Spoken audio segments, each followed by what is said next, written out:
اعوذ باللہ من الشیطان الرجیم، بسم اللہ الرحمن الرحیم۔ یا ایہا الناس، اے لوگو، اتقوا ربکم الذی خلقکم من نفس واحدہ، اس رب کا تقوی اختیار کرو، اس سے ڈر جاؤ جس نے تمہیں ایک جان سے پیدا کیا تھا۔ وخلق منہا زوجہا، اور اسی ایک جان سے اس کی بیوی بھی بنائی تھی، یعنی حضرت آدم علیہ السلام کی پسلی سے اماں حوا پیدا ہوئی، یعنی اوریجن تو ایک ہے۔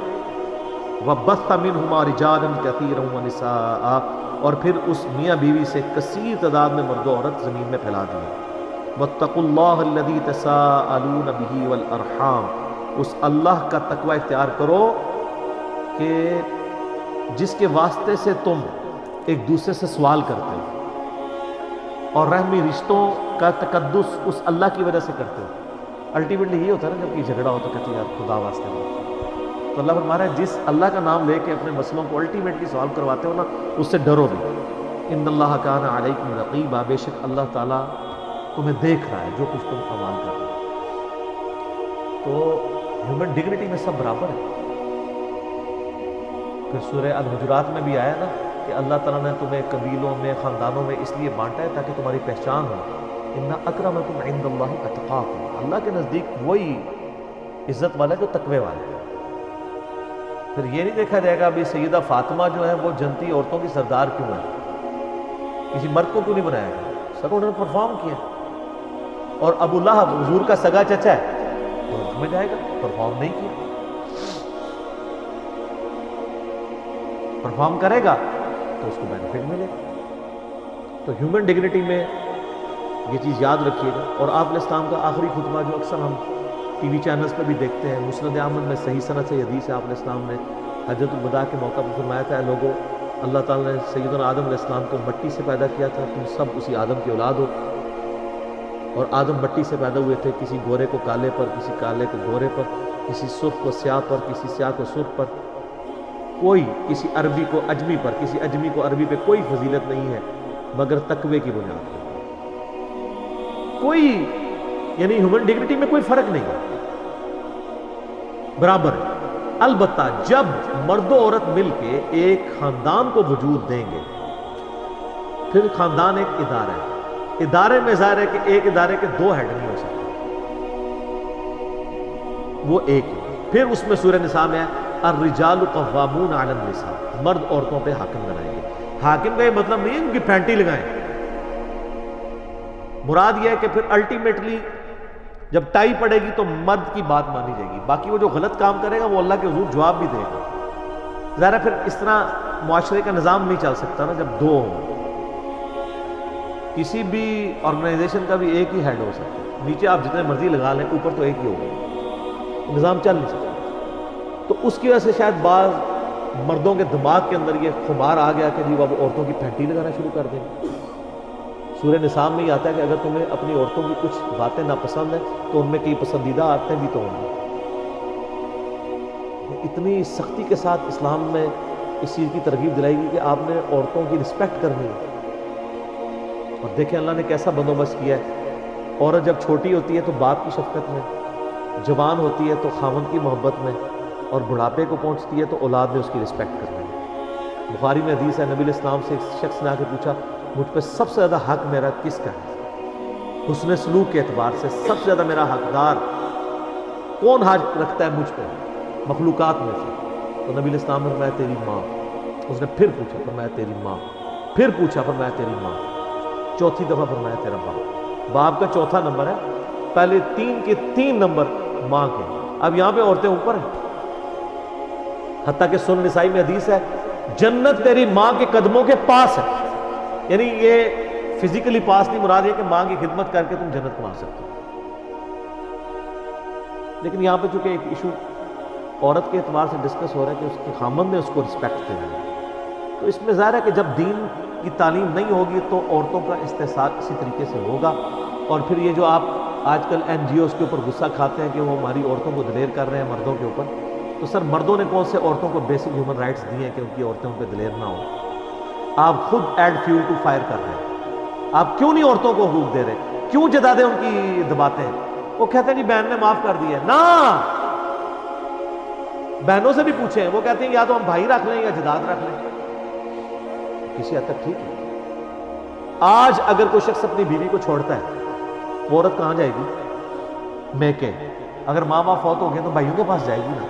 تو عورت پوری زندگی انسیکیور گزارتی ہے کہ کسی بھی خاوند کا دماغ پھرنے کو ٹائم لگتا ہے. پھر پاکستانی خاوند تو اس نے پیچھے بھی اپنا رکھا ہوتا ہے کہ اس نے مجھے چھوڑ دیا تو میں کہاں جاؤں گی.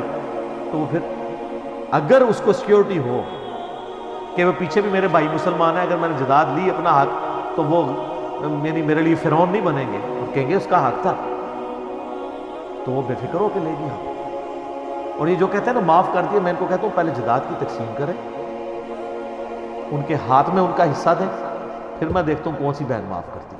اس بہن کی اولاد ہی کہے گی کہ اما جی کیا ہویا جے آگ کہہ رکھو، تسی نہیں رکھنا سانو دیو، بھرا نو کیوں دے رہی ہو. وہ ویسے ہی وہ معاف نہیں ہوتا، وہ جسے کہتے ہیں نا کہ انگور کھٹے ہیں. عورتیں بیچاری اپنی عزت بچا رہی ہوتی ہیں کہ ٹھیک ہے جی اگر مانگ لیا تو بھائی پوری زندگی کے لیے ناراض ہو جائیں گے، جان ہی چھڑا لیں. اور حالانکہ یہ وراثت کے قوانین وہ ہیں جو اللہ نے حدیثوں میں نہیں چھوڑے، قرآن میں. سورہ نساء کا دوسرا سورہ نساء بھی پڑھ لو سر. اے مردوں میں ریکویسٹ کروں گا، عورتوں کے لیے بھی ہے، مرد بھی پڑھیں. شروع میں اللہ نے وراثت کے قوانین بیان کیے، عورتوں کا حق رکھا ہے اور کہا یہ اللہ کی حدیں، آپ نے اس کو پھلانا نہیں، لیکن نہیں دیتے، کوئی حصہ نہیں ملتا. اور بعض ایسے بیوقوف ہم کہتے ہیں کہ میں جہیز دے دیا تھا نا تو وہ وراثت ہوگی. وہ وراثت نہیں ہے، وہ ہبہ ہے. وراثت تو الگ چیز ہے، وہ تو مرنے کے بعد تقسیم ہوگی.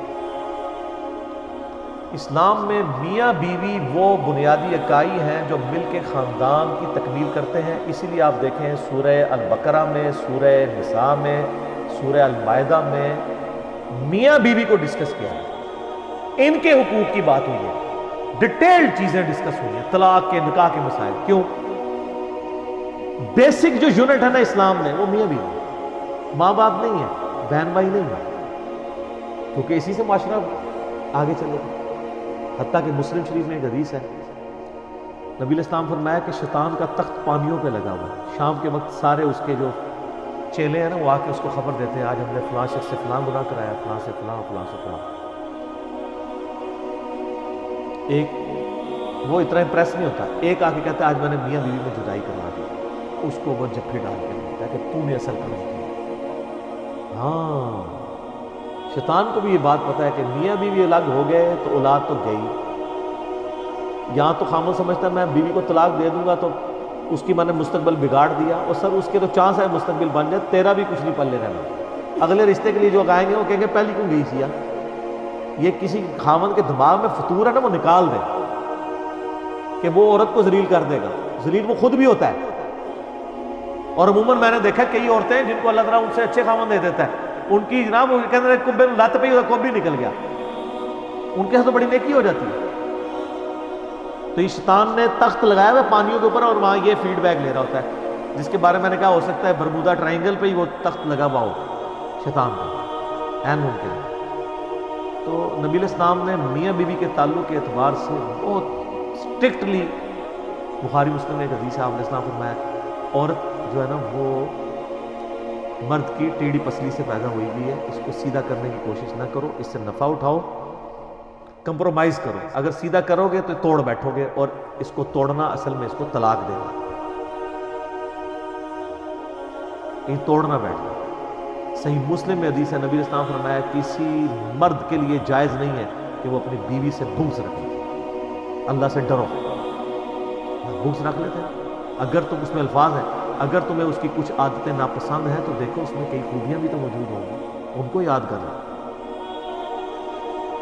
یہاں پہ وہ کہتے ہیں کہ بخاری مسلم میں حدیث ہے، اب میں کیسے ہو مرد تم لوگ کہ صبح کے وقت اپنی بیوی کو مارتے ہو اور پھر رات کو اسی بیوی کو اپنے پاس بلاتے ہو ازدواجی تعلق کو. یہ کتنی ٹیکنیکل بات کی. تو وہ آ بھی جائے گی تو کس موڈ کے ساتھ آ رہی ہوگی. تو آپ علیہ السلام نے یعنی یہ جو عورتوں کی پٹائی کا جن لوگوں کو شوق ہوا ہے نا، تو میں تو کہتا ہوں جو مرد بھی ادھر ادھر منہ مارتے ہیں نا، ان کی عورتوں کو بھی چاہیے کبھی کبھار تھوڑا سا کر دیا کرے پٹائی، لیکن چہرے پہ نہ مارا کرے. یہ نبی علیہ السلام نے منع کیا. بخاری مسلم میں حدیث ہے کہ آپ نے چہرے پہ نہیں مارا. بہرحال سورۃ المائدہ میں ہے کہ اگر میاں بیوی کا جھگڑا ہو جائے، جس طرح یہ اسلامی بہن کا سوال تھا، تو ایک بڑا جو ہے وہ مرد کی طرف سے اور ایک بڑا جو ہے وہ عورت کی طرف سے، ان بڑوں کو سامنے بیچ میں ڈال کے ان کی ڈسکشن کرو، کیونکہ جو دو آپس میں لڑ رہے ہیں وہ تو دونوں ہی اپنے آپ کو حق میں سمجھ رہے ہوں گے، اور جو بڑا بندہ ہے نا خاندان کا، جس نے دنیا دیکھی ہے، اس کو پتہ چل جائے گا، اس نے خود بھی اپنی زندگی گزاری ہوئی ہے، لیکن وہ بڑا نیوٹرل ہونا چاہیے، یہ نہ کہ میرے منڈے نے ٹھیک کیتا ہے تو میری کڑی نے ٹھیک کیتا ہے۔ خاندان کے بڑوں کو انوالو کریں اور وہ بڑے ڈیسائیڈ کریں، تو انشاءاللہ تعالیٰ معاملات بہتر ہو جاتے ہیں۔ باقی اگر نہیں بھی بہتر ہو رہے پھر ٹھیک ہے، طلاق کریں۔ یہ بڑا ظلم ہے کہ وہ جوانی سے لے کے تو بڑھاپوں میں نے 30 سال کے بعد بھی طلاقیں ہوتی دیکھی ہیں، نئی نبری ہوتی ہے، وہ بہنیں بیچ میں آ جاتی ہیں، نہیں جی نبھاؤ، بھابیاں آ جاتی ہیں نبھاؤ، کرتے کرتے الٹیمیٹلی۔ تو یہ طلاق ترمذی میں حدیث ہے، سنن ابن ماجہ میں، سنن ابی داؤد میں، کہ اللہ کو حلال چیزوں میں سب سے زیادہ ناپسند طلاق ہے، لیکن ہے حلال ہے۔ ناپسند اس لیے کہ اللہ چاہتا نہیں ایسا ہو، حلال اس لیے کہ کبھی واقعی جینوئن ضرورت پڑتی ہے۔ کسی شخص کے سینے پہ آپ گرائنڈر چلا سکتے ہیں، لیکن جب بائی پاس کرنا ہوگا تو گرائنڈر تو چلانا پڑتا ہے، کیونکہ آپ اس کی جان بچا رہے ہیں۔ تو جب یہاں تک نوبت آ جائے پھر علیحدگی اختیار کرنی چاہیے، یہ زبردستی گھسیٹ کے رشتے نہیں نبھانے چاہیے۔ اور یہ یاد رکھیے گا خامدوں کے لیے، جس طرح آپ کو حق ہے نا کہ آپ اپنی بیوی کو طلاق دے سکتے ہیں، آپ کی بیوی کو بھی حق ہے کہ وہ کھلا لے سکتے ہیں، آپ اس کو زبردستی روک نہیں سکتے۔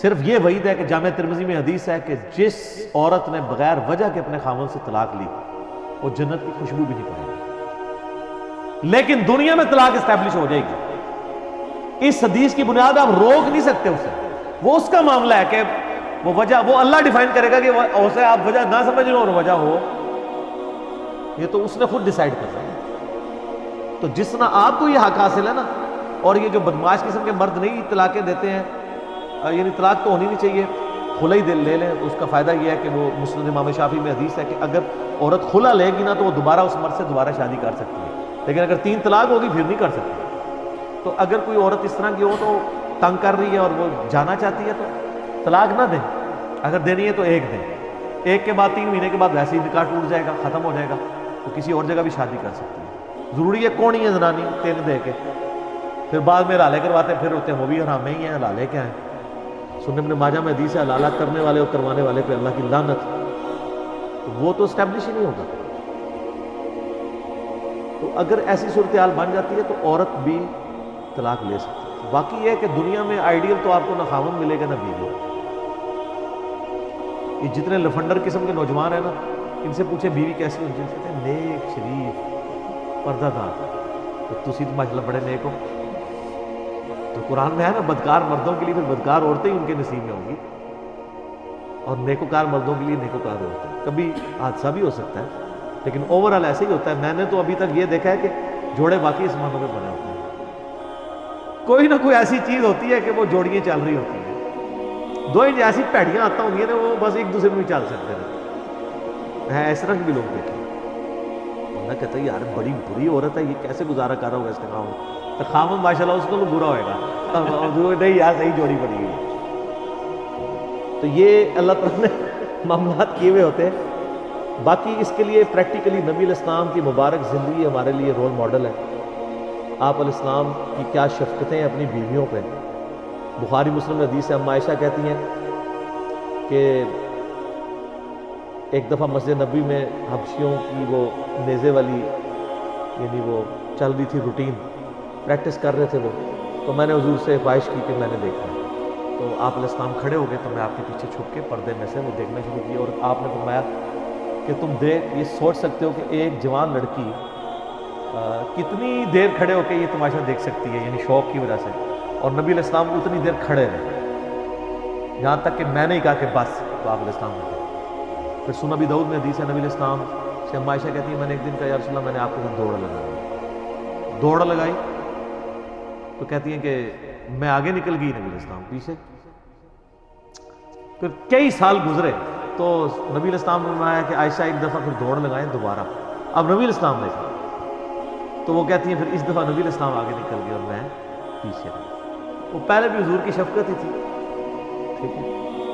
تو آپ علیہ السلام اس لیول کے ساتھ بھی، یعنی آپ بخاری سے اٹھا کے دیکھیں، صحابہ کرام جب امہات سے پوچھتے ہیں کہ نبی علیہ السلام گھر آتے تو کیا کرتے تھے، وہ کہتے ہیں گھر کے کام کرتے، جو آپ کے لیے گستاخی ہے، کیونکہ وہ ساس سسر کرنے نہیں دیں گے، وہ کہیں گے ران مرید ہو گئے سر کئی ایک معاملات جڑے ہیں، اور الٹا وہ یہ کہیں گے اسی لوگ بھی تے کر دیا سن، اسی تے اپنے خاندانوں جناب ہلن نہیں دیتا کدے، تائی تے تانوں بڈھے ویلے بھی گالاں کڈ دے نا، ہلن جو نہیں دیتا تسی تو ہن بھگتو نا، ہلے ہوندے تو ایک دوسرے کا ریگارڈ تو کر رہے ہوتے نا سر، آپ نے کسی کے لیے کچھ کیا ہو تو وہ پھر بڑھاپے میں بھی پھر وہ خاوند آپ کے لیے جو ہے نا وہ صحیح ثابت ہوگا نا، کہ تھوڑا سا وہ اس روٹین سے بھی گزرا ہو، جیسے بچے بگڑ جاتے ہیں خاوند بھی بگڑ جاتے ہیں، بالکل کھلی چھٹی بھی نہیں دینی چاہیے، عورتیں جو بالکل کمپرومائز کر کے گھٹ گھٹ کے زندگی گزارتی ہیں ان کو یعنی خامدوں کو وقتاً فوقتاً تلقین کرنی چاہیے، اور خامد بھی جو آئے دن اپنے حقوق گنواتے رہتے ہیں وہ یہ بھی دیکھیں کہ بھی نبی علیہ السلام نے ہمارے لیے کیا فرمایا۔ صحیح مسلم میں حدیث ہے، میں اپنی وفات کے بعد سب سے بڑی آزمائش تمہاری بیویاں تمہارے لیے چھوڑ کے جا رہا ہوں، یعنی ان کا خیال رکھنا ہے۔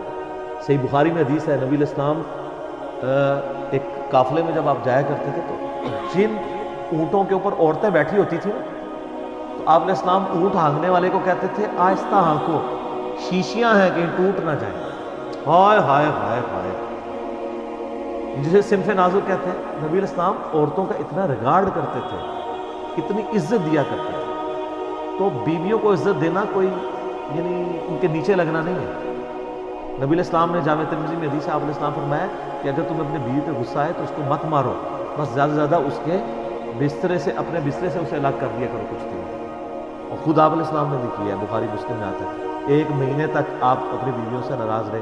وہ واقعہ ایلا جس کے کانٹیکس میں سورۃ الاحزاب کی آیات نازل ہوئی کہ بھئی اگر ہمارے نبی کے ساتھ گزارا کرنا ہے تو فقر کے ساتھ، ادروائز اے نبی ان سے کہو کہ میں تمہیں دنیا کا مال دے کے چھوڑتا ہوں۔ پھر وہ آدمی نے کہا نہیں، ہم اللہ اس کے رسول اور آخرت کو قبول کرتی ہیں، ہم اسی طریقے سے آپ علیہ السلام کے ساتھ گزارا کریں گے۔ تو اگر نبی کی بیویوں سے نبی علیہ السلام کو تکلیف پہنچی ہے تو آپ لوگوں کی بیویوں سے اگر آپ کو کبھی تکلیف پہنچے تو اس میں غصہ کھانے کی، طلاق دینے کی، ان چیزوں کی کوشش نہیں کرنی چاہیے، صبر و شکر کے ساتھ زندگی گزاریں۔ لیکن ہمارے کرائٹیریا اور ہے نا، صحیح مسلم میں حدیث ہے، عورت سے 4 وجہ سے شادی کی جاتی ہے، اس کی خوبصورتی کی وجہ سے، اس کے حسب نسب کی وجہ سے، اس کے مال کی وجہ سے، اور اس کے دینداری کی وجہ سے۔ آپ فرمایا اللہ کے بندوں دینداری کو دیکھا، دینداری آ گئی تو باقی ساری چیزیں تو آنی جانی چیزیں ہیں، وہ آ ہی جائیں گی۔ تو جو کرائٹیریا ہم نے یعنی رکھا ہوا ہوتا ہے نا، میں نے تو دیکھا ہے جس میں دنیا میں جس نے جو خواہش کی ہوتی ہے نا اسی قسم کی چیزیں اس کے سامنے آ جاتی ہیں، اور اگر کسی نے واقعی دینداری مانگی ہوئی ہے تو اس کو دینداری مل جائے گی۔ یہ آپ کو جوڑے جتنے نظر آ رہے ہوتے ہیں نا وہ اللہ نے بنائے ہوتے ہیں، لوہے کو لوہے کاٹ رہا ہوتا ہے۔ لیکن یہ یاد رکھیے کہ آپ کو زندگی گزارنے کے ایک تھم رولز بتا دیتے ہیں، ان میں سے ایک یہ ہے جب بیوی کو غصہ آیا ہو تو آپ بھیگی بلی بن جائیں، اور جب آپ کو غصہ آ جائے تو آپ کی بیوی کو چاہیے بھیگی بلی بن جائے۔ اور اگر بھیک بک دونوں کو غصہ آئے گا پھر معاملے بگڑیں گے، اور یہ خاموشی اختیار کرنا بہت بڑا مرہم ہے۔ اور اللہ تعالیٰ نے عورتوں میں تو ایسا سیفٹی وال رکھا ہے کہ میں نے دیکھا یہ مرد زیادہ کھوری ہوتے ہیں، عورتیں تو بیچاری تھوڑی دیر بعد سب کچھ بھول بھال جاتی ہیں، اور مردوں نے بڑی پرانی باتیں یاد رکھی۔ آپ ذرا دیکھیں نا عورتیں کس تکلیف سے گزر رہی ہوتی ہیں، پورا دن ان کا کام ہوتا ہے، پھر بچوں کو دیکھنا، اور پھر خاوند صاحب بھی پھر پتہ نہیں کیا کچھ ایکسپیکٹ کر رہے ہوتے ہیں۔ کیا فرق پڑتا ہے اگر کوئی اپنے کپڑے استری کر لیتا ہے، بچوں کے کپڑے استری کر دیتا ہے، اپنی جوتیاں پالش کر لیتا ہے، اسے کو فرق پڑتا ہے؟ اپنے کھانے والی پلیٹ خود دھو لیتا ہے، اسے کو فرق پڑتا ہے؟ وہ نیچے لگ جائے گا۔ تو اسلام نے جو معذرت کے ساتھ عورتوں کو حقوق دیے تھے وہ واقعی نہیں، تو ہماری تو گردن شرم سے جھک جاتی ہے جب اس طرح کے ہمیں سوالات آتے ہیں نا، ہم کہتے ہیں یار واقعی عورتیں اوورآل اسلام آنے کے باوجود اس معاشرے میں مظلوم ہیں، حقیقت بات ہے۔ اوورآل آپ دیکھیں کوئی اکا دکا آپ کو کیس مل جائیں گے، کسی عورت نے خامن کو پکا کے کھا لیا کوکر میں، تو سر وہ آئے دن کبھی کسی خامن کے منہ پہ بھی تیزاب پھینکا ہے کسی نے؟ یہ آئے دن تیزاب کے واقعات عورتوں کے لیے آتے ہیں۔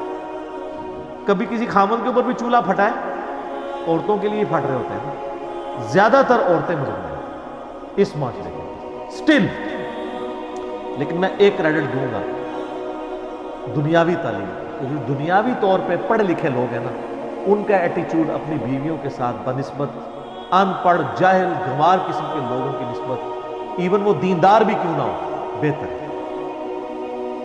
کئی لوگ باہر دیکھیں ان کی خوش اخلاقی مشہور ہے اور اندر کتے سے زیادہ ان کا برا حال ہوتا ہے۔ کتا تو پھر بھی تھوڑی دیر خاموش ہو جاتا ہے، لیکن وہ اپنے، اور سر یاد رکھیے گا جامعہ ترمذی میں حدیث ہے تم میں سب سے بہتر وہ ہے جو اپنے گھر والوں کے لیے، بیوی بچوں کے لیے بہتر ہو۔ باہر کی خوش اخلاقی کو چاٹنا ہے؟ اگر آپ کے بیوی بچے آپ کے شر سے ڈرتے ہیں کہ آپ گھر میں انٹر ہو تو سانپ سونگ جائے ان کو، تو آپ تو سمجھتے ہیں یہ روب ہے۔ اس کا الٹیمیٹ رزلٹ یہ ہونا ہے کہ جب بچے جوان ہونے ہیں عورت مضبوط ہو جائے گی اور خامن جو ہے وہ کمزور ہو جائے گا۔ ہمیشہ تو یہ روب قائم نہیں رہے گا۔ روب اپنے اخلاقیات کی وجہ سے ہوتا ہے۔ فرینکنس ہونی چاہیے اولاد میں اور ماں باپ کے اندر، روب نہیں ہونا چاہیے کہ وہ آپ سے کوئی چیز ڈسکس بھی نہ کریں۔ میں نے تو اللہ کے فضل سے جس حد تک کوشش کرتا ہوں، کوئی نقصان ہوتا ہے میرے بچے فوراً مجھے، جس طرح ہم لوگ بچپن میں اپنے ماں باپ سے ہوئے ہوئے نقصانات چھپایا کرتے تھے، ہمارے بچے نقصان ہوتا ہے جیسے میں گھر میں انٹر ہوتا ہوں، وہ بابا وہ گھڑی کا شیشہ ٹوٹ گیا، خود بتا دیتے ہیں۔ کیوں؟ ان کو پتہ مارنا کوئی نہیں ہے، تھوڑا سا ڈانٹنا ہے اور اس کے بعد آندہ احتیاط کرنا ہے، کیونکہ شیشہ آپ کے مارنے سے واپس کوئی نہیں آنا۔ ہمارے اسلام آباد میں ایک واقعہ ہوا، ایک بندے نے نئی گاڑی نکلوائی، یہ بالکل اوریجنل واقعہ، گاڑی نہیں نکلوائی تو اس کے چھوٹے سے بچے نے نا، بچہ ہوتا ہے 8-10 سال کا بچہ تھا، اس نے نا اس کے اوپر ایک چابی پھیر دی گئی کر کے، تو وہ اس پہ نشان لگ گیا تو چابی نے کیا نشان لگایا، وہ ڈینٹنگ پینٹنگ والے کے پاس جائیں گے، کیا ہوگا؟ گاڑی ایکسیڈنٹ میں بھی ضائع ہو سکتی ہے، ویسے بھی نامعلوم پتھر بھی آ کے لگ سکتا ہے، کچھ بھی ہو سکتا ہے، ایکسیڈنٹ بھی ہو سکتا ہے۔ اس کو اتنا غصہ ہے کہ ابھی تو لا کے رکھی ہے میں نے، اس نے غصے سے اپنے بچے کو دھکا دیا تو وہ بچہ شولڈر کے بال گرا، جا کے سیڑھی پہ اس کا شولڈر لگا، اس کو انٹرنل ایسا زخم ہوا، اس میں پیپ پڑ گئی، الٹیمیٹلی اس کا بازو یہاں سے کٹ گیا۔ تو چٹ لے اپنی گڈی میں پوری زندگی بیٹھ گئی، تو 1,00,000 گڈیاں دے کے بھی وہ بازو نہیں دوبارہ لے کے آ سکتا۔ اب وہ پوری زندگی اپنے اس بچے کا سامنا کر سکتا، تو وہ بچہ کہتا تھا کہ بابا آپ کی گاڑی تو واپس آ جائے گی، میرا بازو کون دے گا؟ سر اچھا یہ 80-20 ایک رول بھی ہے، آپ کو پتا ہے گوروں نے بنایا کہ 80% مصیبتیں آپ خود لے کے آتے ہیں، شریعت کی طرف سے صرف 20 آتی ہیں، اللہ کی طرف سے 20 آتی ہیں۔ بالکل ایسے ہی ہوتا ہے۔ آپ دیکھیں مثلا میں آپ کو بتاتا ہوں، کوئی بندہ دفتر میں لیٹ ہوا ہے، اب لیٹ ہوا ہے، اس کی وجہ سے روٹ ڈرائیونگ کرتا ہے، ٹھوک دیتا ہے راستے میں کسی کو، وہ بندہ مر جاتا ہے، تو پھر وہ کہے گا یار آج میں چھٹی بھی کر لیتا، خیر تھا بندہ نہ میرے سے مرتا، میں تو پوری زندگی تاریخیں بھگتوں گا، لاکھوں روپے دے کے جان چھوڑتی ہے کورٹ سے۔ تو وہ مصیبت تو 20% بھی نہیں تھی، 80% میں خود کما لیا۔ جس طرح اس بندے نے بھی، وہ ڈینٹنگ پینٹنگ والے نے 2,000-3,000 لے لینا تھا، یہ شولڈر تو کروڑوں اربوں روپے کا بھی نہیں لگ سکتا، تو بازو ہی کٹ گئی۔ تو ہمیشہ یہ جب بھی کوئی اس طرح کا مسئلہ آئے، میں نے اپنی زندگی میں فوراً یاد کرتا ہوں، کوئی مسئلہ مس ہینڈل ہو جائے نا، اس وقت خاموشی اختیار کر لیں، کیونکہ اس کے بعد جو مس ہینڈلنگ ہونی ہے نا وہ 80% ہونی ہے، اور آپ نے کہنا ہے کاش یار یہ میں بعد والا کام نہ کرتا، پہلے کی تو ریمیڈی ہو ہی جانی تھی، اب میں کیا کر بیٹھا۔ افراتفری مچا دیتے ہیں لوگ، وہ کیا ہو گیا، اس کے لیے آپ کو چیزیں کیلکولیٹ کرنی ہوں کہ اچھا یہ ہو گیا ہے، اس کا اب کچھ ہو سکتا ہے، یہ ہو سکتا ہے، تسلی سے بیٹھ کے سوچیں تو آپ کو چلے گا یار اتنا بڑا بھی نہیں کوئی بگاڑ آیا، اس کو ہینڈل کیا جا سکتا ہے۔ لیکن اس کے اگینسٹ جو آپ واویلا ڈال دیتے ہیں، جو مصیبت کھڑی کر دیتے ہیں، وہ پھر ایک مصیبتوں کی ایک چین شروع ہو جاتی ہے اور وہ ریورس نہیں ہوتا۔ میں اس پہ گھنٹوں بول سکتا ہوں، لیکن میں نے چند ایک باتیں سامنے رکھی ہیں، اور میں مردوں سے ریکویسٹ کروں گا کہ مرد بننا یہ نہیں ہے کہ عورتوں کو مارو، آدم کے بچے بنو، آدمیت لے کے آؤ، انسانیت لے کے آؤ، بیویوں کی عزت کرو۔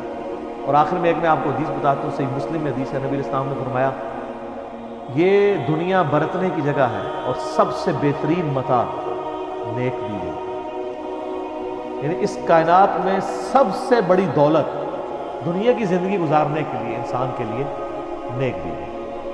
تو اب یہ نہ ہو کہ آپ خود تو بدکار ہیں اور آپ سمجھتے ہیں کہ میری بیوی مجھ سے زیادہ نیک ہو، جس طرح کہ آپ ہیں اسی قسم کی آپ کو بیوی ملی ہے، اللہ کا شکر ادا کریں، زیادہ تر کو بہتر ملے۔ یہ زیادہ جو یہ دماغ خراب ہے نا مردوں کے وجہ میں. عورتیں بہت کم برائی میں انوالو ہوتی ہیں. عورتیں تو عموماً ان کی جو تربیت ہوئی بھی ہوتی ہے نا، وہ بیچاری شادی کے بعد خاوند کو ہی سب کچھ سمجھ رہی ہوتی ہے. یہ کوئی 2-4 کیسز جو میڈیا میں رپورٹ ہوتے ہیں یہ کروڑوں میں سے 2-3 ہیں. یہ پورے معاشرے کی عکاسی نہیں کرتے، لیکن مردوں میں اکثریت ہے جو اس طرح کے برے کاموں میں انوالو ہوتے ہیں. تو وہ جب انوالو ہوتے ہیں پھر ان کی بیویاں بھی اگر ہو جائیں تو ان کو غصہ کھانے کی ضرورت نہیں، وہ خود بھی تو یہی کچھ کر رہے ہیں. اللہ کا شکر ادا کریں اور جو گیون حقوق ہے نا بیویوں کے وہ ان کو دیں. اللہ سے ڈریں، اللہ کے حضور آپ نے پیش ہونا ہے اور بچت کوئی نہیں ہونی ہے. لیکن دوسری طرف اگر آپ نے بیوی بچوں کا خیال رکھا تو مسلم شریف میں حدیث ہے کہ سبحان اللہ بھی صدقہ ہے، الحمدللہ کہنا بھی صدقہ ہے، لا الہ الا اللہ بھی صدقہ ہے، اللہ اکبر بھی صدقہ ہے. انسان کا راستے سے تکلیف دہ چیز دور کرنا بھی صدقہ ہے. انسان کا اپنے بیوی بچوں کے منہ میں نوالا ڈالنا بھی اللہ کے حضور نیکی اور صدقہ ہے. حتیٰ کہ تمہارا اپنی بیویوں کے ساتھ ازدواجی تعلق قائم کرنا بھی صدقہ ہے، اس میں بھی تمہیں ثواب ملے گا. صحابہ نے کہا باقی ساری چیزیں تو سمجھ آتی ہیں، یہ جو ازدواجی تعلق ہے اس پہ بھی آپ نے فرمایا اگر یہی تعلق تم کسی ایسی عورت سے پورا کرو جو تمہارے لیے حلال نہیں ہے تو کیا تمہیں گناہ ملے گا؟ تو فرمایا اس پہ تمہیں پھر ثواب بھی ملے گا. سبحان اللہ. یہ ہے اسلام کا کانسیپٹ نیکی. ٹھیک ہے.